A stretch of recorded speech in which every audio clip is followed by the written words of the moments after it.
هو حضرتك بيقول دي ازمه مفتعله. فين الازمه المفتعله؟ احنا دلوقتي خدنا فلوس، واخدين فلوس، جايين نمثل.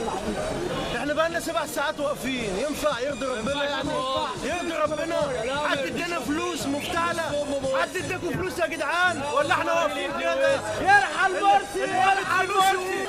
حكم المرشد، يسكت يسكت حكم المرشد، يسكت يسكت حكم المرشد، يسكت يسكت حكم المرشد. ايوه بنهتف ضد المرشد، ايوه بنهتف ضد المرشد. اصحى يا مرسي وصحي النوم، اصحى يا مرسي وصحي النوم. 30/6 اخر يوم، 30/6 اخر يوم، 30/6 اخر يوم، 30/6 اخر يوم، 30/6 اخر يوم، 30/6 اخر يوم. طيب الرئيس مرسي في خطابه بيقول لك ان ازمه البنزين دي ازمه مفتعله.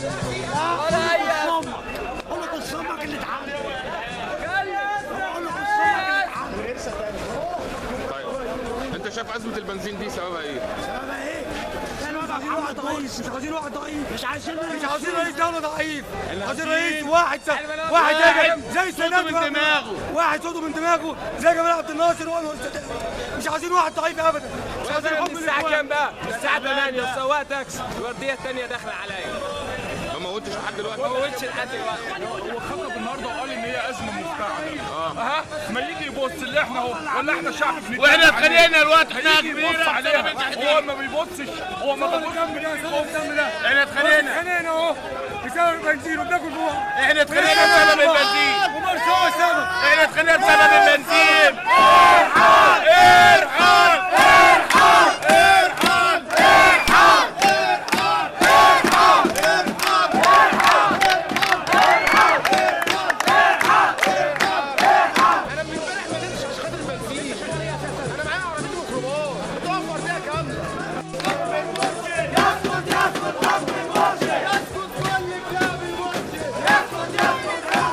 الرئيس مرسي قال لك ان ازمه البنزين دي ازمه مفتعله.